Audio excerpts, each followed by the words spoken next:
Bonsoir, bonsoir à tous, très heureux de vous retrouver, de partager cette grande journée sport aujourd'hui et nous vous proposons de suivre en direct un match très attendu de la 22e journée entre Bordeaux et Lille, match qu'on a la chance de suivre en compagnie de Jean-Pierre Papin. Ça va Jean-Pierre? Ça va David.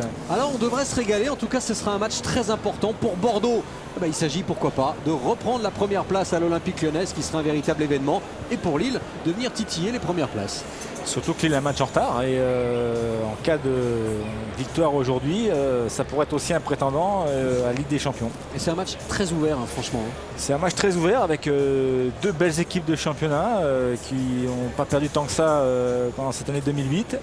Et puis voilà, aujourd'hui c'est un match qui est très important parce que pour l'une et l'autre des équipes, l'enjeu c'est la première pour Bordeaux, la première place avant que Lyon joue, et pour Lille se remettre à croire à une possibilité de jouer la Ligue des Champions, ce qui serait un exploit. En même temps que Jean-Pierre, que ce match, il y aura Sochaux-Marseille, très important sur Foot Plus aussi, et puis ce soir sur Canal, le grand derby entre Lyon et Saint-Etienne, coup d'envoi 21h. Le classement, regardez, ça intéresse évidemment les deux équipes d'aujourd'hui, Bordeaux et Lille, notamment le haut du tableau. Bordeaux, la possibilité de dépasser Lyon au coup d'envoi lors des premières secondes à 0-0. Bordeaux aura un point de plus et une meilleure différence de but et sera donc effectivement leader. Le bas du tableau n'intéresse pas ces deux formations pour l'instant. On constate simplement depuis hier qu'il y a une grosse pression sur l'AS Saint-Etienne, notamment avec la victoire de Valenciennes, et Sochaux qui a la possibilité de sortir de la zone des relégables. Alors Jean-Pierre, on va s'intéresser à cette équipe de Bordeaux qui suit une superbe série, 5 victoires d'affilée, invaincu depuis 2 mois et demi en championnat, meilleure attaque de France, meilleure défense à domicile. C'est du costaud et il y a du jeu en plus. C'est du costaud, c'est solide, c'est mené par un superbe coach. Voilà, ça fait corps dans tous les compartiments du club. Et voilà, aujourd'hui Bordeaux, c'est le prétendant sérieux au titre de champion de France.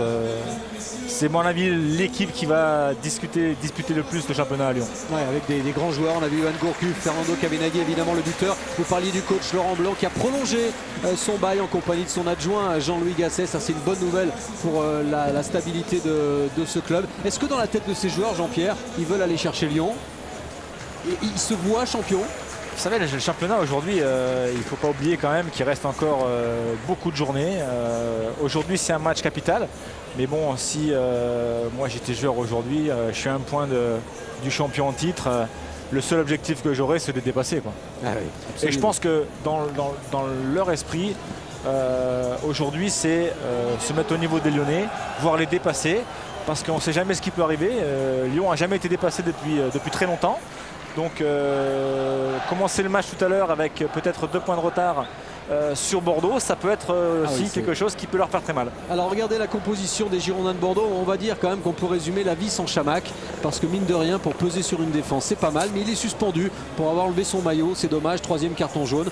Donc sans lui, on repasse à une configuration avec David Bellion et Kavenaghi devant. Oui, on passe à une configuration avec quand même deux très bons attaquants de championnat. Un Kavenaghi qui en est à 12 buts, Bellion qui cette année n'a peut-être pas marqué comme l'année dernière, mais bon, ça a quand même de belles prestations cette année. Et puis par contre, deux côtés avec Wendel et Jussier qui vont être très importants aujourd'hui. Gourcuff à la baguette, Diarra devant la défense, Diawara Henrique, c'est du grand gabarit, très grand. Et ça gênera certainement cette équipe lilloise.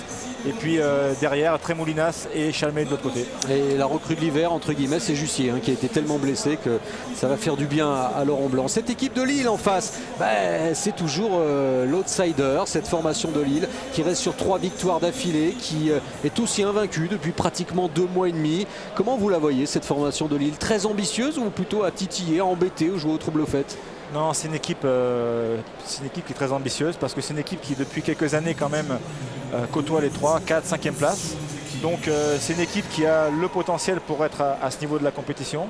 C'est une équipe qui ne change pas non plus beaucoup chaque année. C'est 2 joueurs qu'on vient amener à ce groupe qui est performant depuis très longtemps. Et puis c'est une équipe qui est une des plus embêtantes à jouer parce que c'est une équipe qui presse beaucoup dans son système en 4-3-3. avec deux côtés qui sont certainement deux des meilleurs de France, c'est-à-dire Bastos côté gauche et Aubragnac côté droit. Aubragnac de droite, avec un grand retour pour Rio Mavuba. C'est la 3e fois depuis qu'il a quitté Bordeaux qu'il revient. Coup de chapeau aussi à Rudy Garcia qui, après avoir fait de très belles choses au Mans, est en train de réussir son coup aussi avec des nouveaux joueurs comme Balmont qui également se sont imposés dans ce milieu de terrain. Et Lille fait mal au gros. 2-2 à Lyon, 2-2 à Marseille et victoire 2-1 au match aller contre Bordeaux. C'est une équipe qui peut tenir tête au gros du championnat. La composition de l'équipe de Lille, on notera l'absence de Buchy qui est suspendu, des Mélos, toujours blessé au genou, et puis finalement Bastos, il est bien là. Bastos est là. Bastos, c'est un petit peu la grande inconnue. Bastos à l'extérieur, c'est pas le même qui joue à Lille, faut pas l'oublier. Aubragnac est plus constant à l'extérieur, mais aujourd'hui je pense que pour les deux équipes c'est un gros test. Et on est ravi de revoir Pierre-Alain Frot aussi, qui a été blessé toute l'année 2008. Il a joué 170 minutes en tout et pour tout cette saison. Donc c'est bien aussi de le retrouver. Et on va retrouver aussi Gaëtan Huard avec Rio Mavuba, l'ancien chouchou ici. Ouais, tellement chouchou qui félicite tous ses collègues, ses ex-collègues du club. Il les félicite avant, c'est bien. Ouais, c'est bien, c'est bien. Rio, on parle d'une équipe de Lille qui est... Est-ce qu'elle est outsider cette équipe réellement, ou est-ce qu'elle est ambitieuse et elle veut aller plus haut? Non, on a de l'ambition, on veut aller plus haut, bien évidemment, toujours plus haut. Mais là, ce soir, ça va être un match compliqué. Enfin, c'est une équipe qui joue le titre. On sait très bien l'ambition de Bordeaux. Et nous, l'ambition, c'est d'être le plus haut possible. Donc voilà, on est sur une bonne dynamique, Bordeaux aussi. Donc je pense que ça va être un match serré et on va tout faire pour le remporter. Le plus haut possible, ça veut dire que vous avez une petite arrière-pensée, vous aimeriez bien venir gagner. Avec un match de retard, tout est possible, le haut est visible encore. Ouais, c'est sûr que le haut est visible. C'est sûr que le match de retard, c'est comme s'il n'existait pas. Comme ça peut être que du bonus. Mais là, c'est un match pour nous, si on le perd, on peut dire qu'on sera loin du sprint final. Donc voilà, faut pas qu'on décroche de Bordeaux, il faut qu'on essaie de ramener quelque chose d'ici. Ça veut dire qu'on va voir un Lille prudent ou un Lille taquineur? Non, Lille, comme d'habitude, comme on joue, on va essayer d'aller de l'avant, toujours jouer en avançant et essayer de remporter les duels et pourquoi pas le match. Bon match Rio, merci. C'est marrant, Jean-Pierre, il dit presque que c'est un qui tout double, une défaite aujourd'hui et il serait décroché, alors qu'il y a 6 points d'écart mais un match en moins. Moi je suis pas d'accord, d'accord avec la façon de voir de Rio. Maintenant, lui aussi un peu plus lucide de la situation. C'est vrai que vu de l'extérieur, un match en retard, donc au Mans, ce ne sera pas facile non plus. Mais on sent quelqu'un prudent en fait. On sent quelqu'un prudent et je pense que Lille est à mon avis l'équipe, une des seules équipes en France à être capable de jouer aussi bien à l'extérieur qu'à la maison de la même manière. Et ça va être à mon avis intéressant aujourd'hui. D'ailleurs, à un point tel que le 7 mars prochain, il y aura un Lille-Lyon qui sera joué au Stade de France, donc pratiquement à l'extérieur et pourtant c'est un match à domicile pour Lille. Oui, mais ça se joue devant 80 000 personnes. L'année dernière, Lyon l'avait emporté difficilement 1-0. Ouais. Donc voilà, une ère de revanche. On va jouer l'ogre lyonnais. Et quand on voit ce que Lille est capable de faire cette année, lui aussi peut être un outsider de championnat.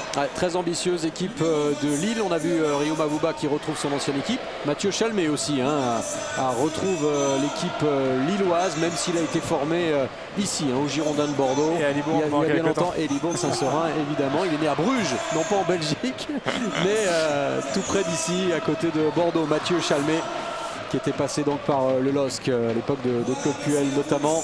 Toujours là pour nos couleurs, le stade Chabandelmas qui se garnit bien, les conditions météo sont bonnes, il doit faire à peu près 10 degrés, c'est pas mal. Ouais, 13 degrés même. Ouais, voilà, en plus. Ouais, il n'y a que la pelouse qui laisse un peu désirer, mais bon, elle a beaucoup souffert avec les intempéries cette année. Peut-être sera-t-elle changée d'ici quelques mois avant de recevoir pour le grand match olympique lyonnais ici. Alors c'est la 44e fois que les deux équipes se retrouvent en Ligue 1, c'est donc un vrai classique du championnat. Bordeaux évidemment a gagné le plus souvent, mais sur les 4 dernières saisons, une victoire de Bordeaux, un nul et 2 victoires de Lille. Donc depuis 4-5 ans, Lille réussit bien ici à Bordeaux. Grosse méfiance pour Enrique, pour Wendel, pour Tremoulinas qui a réussi à s'imposer sur ce côté gauche. C'était pas évident pour Tremoulinas. Il fait une très très belle saison. Et ça discute, ça a l'air plutôt détendu. C'est fini les chocs importants où on reste concentré sans se parler, Jean-Pierre, avant le match. Ça a beaucoup changé. Les joueurs se connaissent de plus en plus. Il y a plus de respect et il y a plus de décontraction avant le match. Bon, après pendant le match, ça reste un match de concentration quand même. Non.